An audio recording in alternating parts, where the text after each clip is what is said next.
buddy Kyle here with Spicer Designs. Damn it! Lost my train of thought. Subscribe. Well, it is a cold day in early November and reality is set in. We all know what is right around the corner. We got a pretty good taste of it today, and that is winter. So one common concern a lot of homeowners have is power outages.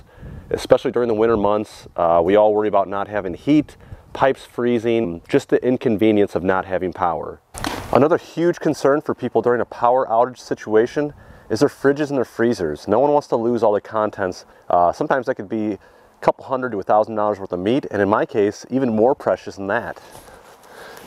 All my Keystone. This is one thing I'm not willing to lose. I've got at least $25 to $35 worth of beer in my fridge at all times. So today we're going to talk about home standby generators. I'm going to go over the basic operation of them, a brief overview of the installation process, and we're going to talk about costs and comparisons to maybe a portable unit. So enough f***ing around, let's get started. Now, just to give you some reassurance that I know what I'm talking about, I am an electrician. I have been for almost 18 years, and I have installed a ton of these Kohler units. I have also installed Generacs. I do believe that the Kohler is a better unit than the Generac, which we're not going to get into those details today as to one versus the other. So obviously today's video we're going to be talking more specifically about the Kohler. There really is not a big difference in operation and installation and even cost between the Kohler versus the Generac. All right, so let's start off with basic operation of the home standby system. Now there are two major components to the system. You'll have your generator, of course, and you're going to have your automatic transfer switch. Okay, so without having the home standby system, all you're going to have is your utility power that you're getting from your local utility company. Once you go ahead and install a home standby system, you now have a second source of power. Now you typically are going to have two options for fueling this generator, either propane or natural gas. It just depends on how your home is set up and what is available. All right, so in the event of a power loss, you're going to lose utility power. Your transfer switch is going to sense power loss and it's going to tell your generator to turn on.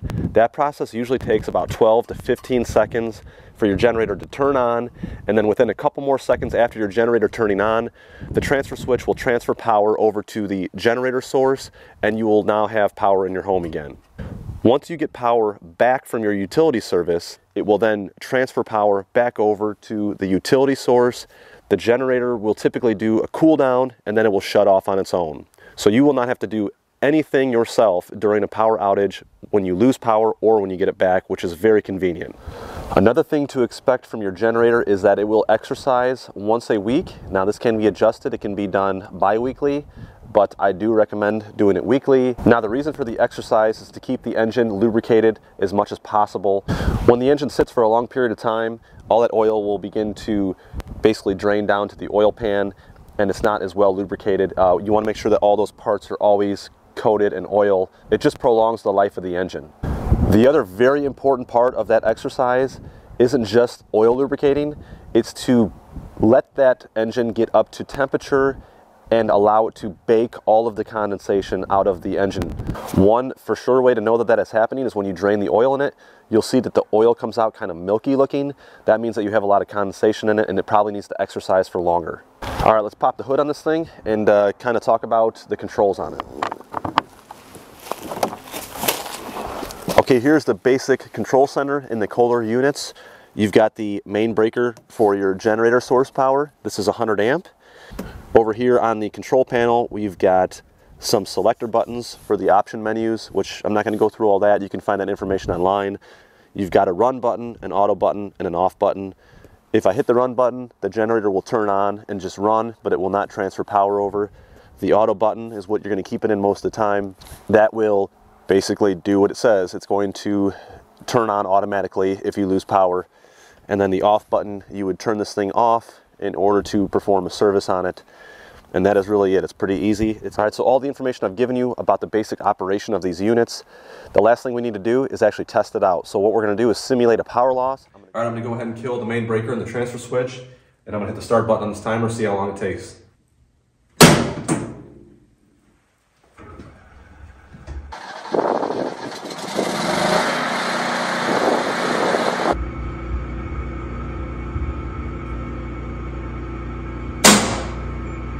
13.24 seconds.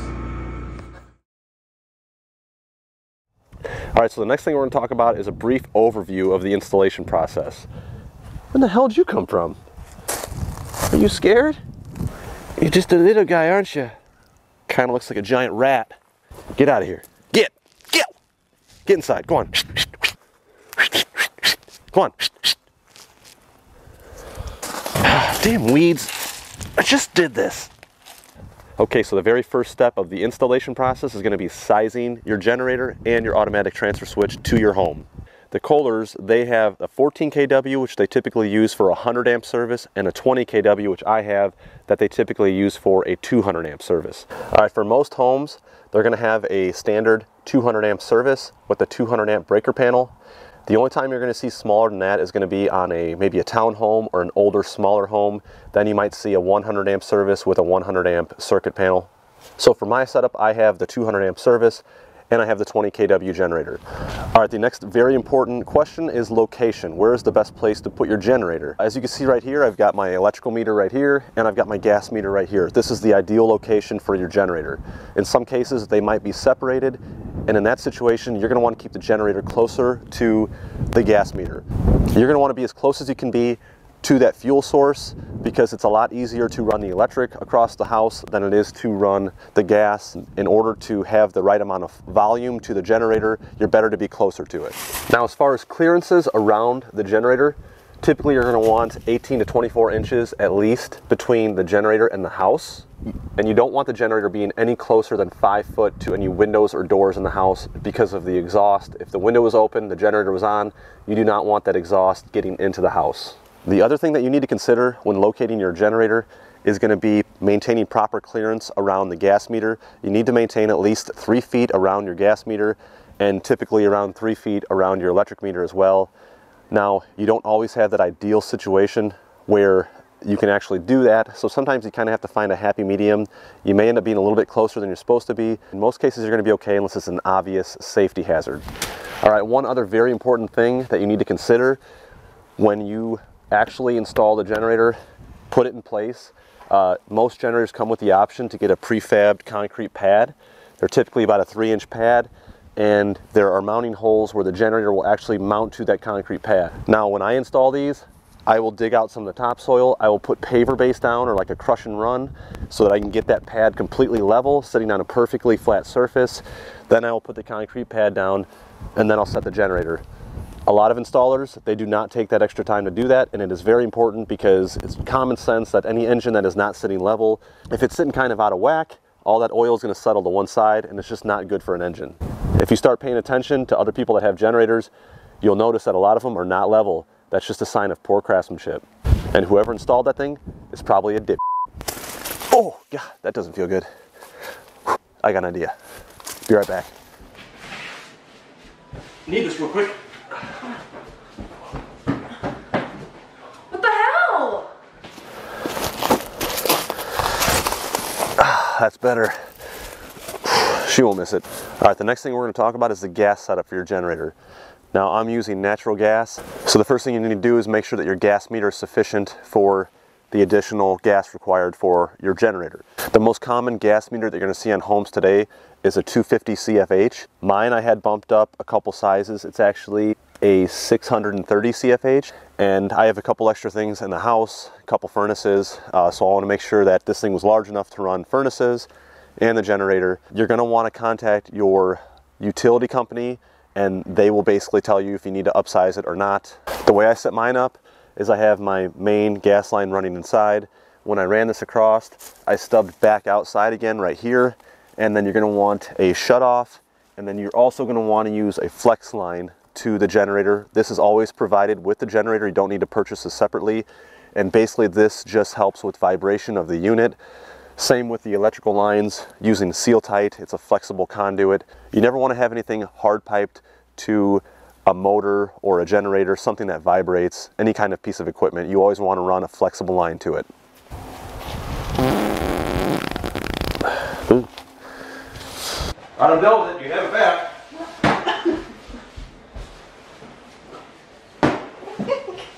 Oh my God, you broke me. All right, the next thing we're going to talk about is the electrical connections. So let's take a little trip down to the basement, take a look at that transfer switch. All right, here we are in the basement. Like I mentioned before, since I built this home, I was able to install my transfer switch in the basement. It was a little bit easier for me to do it while I was building it. So here I have the transfer switch and then my 200 amp breaker panel. So let's open these two things up and I'll give you a quick rundown on how the wiring is set up in these, just so you have an idea of what you might be getting into.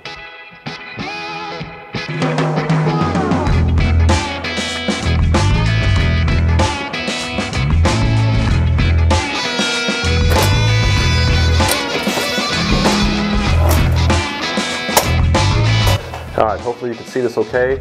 Basically, I'm going to give you a quick rundown on the wiring on this thing. I know that not everyone is going to understand this, but for some homeowners, some DIYers, this might give you a little bit more information as to if you want to tackle this or not.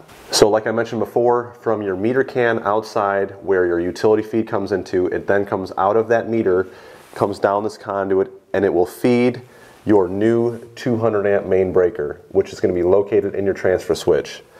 From there, it is going to come down to the actual switch itself. This is where the actual transfer happens, right in here. And then out of here, you're going to have the load feed that comes out and now feeds your 200 amp breaker panel. So this is your normal utility feed coming in. Now, you either have the option to feed your breaker panel through this utility feed, or there is this other set of wires right here that goes to your generator source. Depending on if you lost power or not, the transfer switch will sense that. It will basically change positions from the utility feed and move it over to your generator feed. All right, let's take a closer look at this transfer switch. You can see there's the little control board right there. That's got all kinds of different features on it. I'm not going to get into all those details, but you can see there is our incoming power from our utility right here, which feeds the main breaker, and then you have these other two conduits. This larger one goes to the generator, so does the smaller one. The larger one is going to have all of your feed wires from the generator source, and then the smaller one is going to be a small little 4-conductor communication line. This is what's telling the generator to start during a power loss and to shut back off again. Now, along with these feed wires from the generator, you also have a utility circuit. It's just a 20 amp circuit, and that feeds the battery heater, if it has one. The Kohler does not. It has a carb heater, it feeds that, and if you had an oil filter heater, it would feed that as well, along with the battery charger. These generators do not have alternators in them. They have like trickle chargers. That's what keeps those batteries charged. All right, hopefully I didn't get too technical with all that. I could get into a lot more detail with it, but I'm not going to. This is not an installation video. This is just a general video for your knowledge. So I'm going to go ahead and get this stuff closed up, and then we'll go outside again and take a look at where these power connections and the communication connections actually go into the generator, and then that'll wrap up the installation part of this.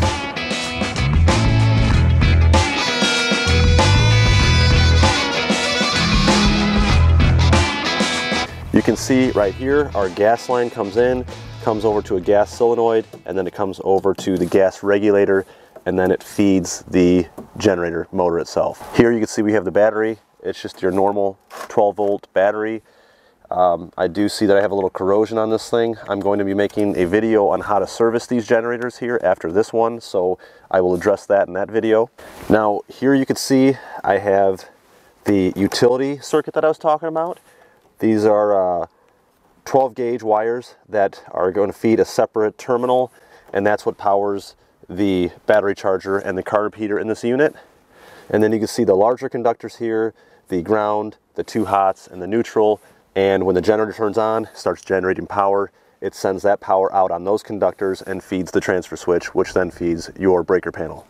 The last connections we're going to have is, you can see that small little communication wire. There's a little terminal block right here. Those 4 wires land on them. They're color coded inside and out, so it's very easy to make those connections. And that is all you need to do to connect this generator to the transfer switch. All right, that's going to be it for the basic overview on the installation process. Let's go ahead and get in that garage where it's a little bit warmer, and we can start talking about cost. All right, I'm going to give you some ballpark numbers here. I'm not going to get too specific on pricing, because there's a lot of things fluctuating in price right now between material and labor, not to mention where you might be located. So typically on these Kohler generators, the 14 kW and the 20 kW, you're gonna be looking anywhere from the $5,000 to $6,000 range to get into one of these generators. Now that would include the generator itself, the automatic transfer switch, the cold weather kit, the concrete pad, and the battery. Now there are some additional electrical materials that you're gonna need, like conduit, wire, seal tight, and then you're also gonna need some gas parts. So overall, in equipment and material, you could be looking anywhere around $6,500 to $6,800 for the equipment and the material. So if you decided that you wanted to do this yourself, that's kind of the price range you're gonna be looking at. If you wanted to go ahead and have a contractor do the installation for you, you're probably gonna be looking anywhere in the $7,500 range to $10,000 range. You could even go a little bit higher than that depending on what the location of the generator is gonna be in comparison to your gas meter and your electrical meter, but that's just gonna be a general ballpark pricing for you. Now, of course, there are other routes that you can go. Instead of getting a home standby generator, you can get a portable unit. Now, the portable units, it's a whole different ball game there. Obviously, they're a lot cheaper. The connection's totally different. Oh! A little beefier than I thought it was. Actually, a pretty good unit. You're not gonna have the convenience of the automatic transfer switch, but it's a lot cheaper, and as often as we lose power, it's really not a bad route to go. If you want to see a really good comparison video on a portable unit versus a home standby, Doug over at One Eye Customs made a really good video about that. I will leave a link in the description below for that video. Now overall, a home standby generator is not something that we absolutely need. It's more of a convenience. Being able to not be home and you don't have to worry about your sump pump. The generator turns on automatically and shuts off automatically. You don't have to do anything as a homeowner. It does everything on its own. Now, I didn't always have a home standby generator. I used to do it a little bit different. It wasn't as efficient, but it was a very cheap way to power the house. Dad, I'm getting tired. You're getting tired? Quit complaining. Pedal faster. My battery's dying faster than you can charge it. Faster! Kids, you getting warmed up yet or what? You're not? Well, pedal faster. Don't kill me. It's warm right here. The generator's blocking the wind. Now this method was frowned upon, so then I decided to go ahead and move on to the standby unit, which I've been very happy with so far. All right, that is going to wrap it up for today's video. Hopefully you got some good information out of this. Maybe it helped you if you were on the fence about pulling the trigger on a project like this or not, or maybe doing it yourself or not. If you have any other questions on the operation of these units or the installation, feel free to email me at spicerdesignsllc@gmail.com, or you can leave your questions in the comments. Now, if you liked this video today and you found it helpful, please hit that like button. It really helps me out, helps the channel, helps this video get out there. If you have not subscribed to the channel, please consider doing that. Anyways, thanks for watching. We'll see you in the next one. Boogers are starting to freeze. A little chilly out here. Hey, what did I tell you? Get. Shh, shh. Come on, keep less talking. Keep pedaling. There we go. Where's my beer at? There it is. This cold weather makes me thirsty. You still watching? Mind your own business.